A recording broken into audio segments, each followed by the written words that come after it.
أن الله أراد أن أنال منه جاها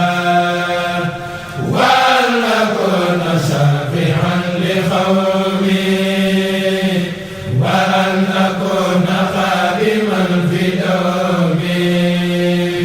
safar demoo fi xëy dikk weeru Bàmba la kon kuy murit jógal njël mu njëkk weer wa feeñ na ni fang safar demoo fi xëy dikk weeru Bàmba la kon kuy murit jógal njël mu njëkk avion taraay kaar sareet ña ngay daw di dikk naan 18 safar waaju tarde koy ki jar rek berne ñooy ki ko man wax ji wóor na yàlla wax ji mooy dëgg kay dalal mama berdel la fii la am suñu dëkk vermicelle tufe soos macaroni yi dafi lamb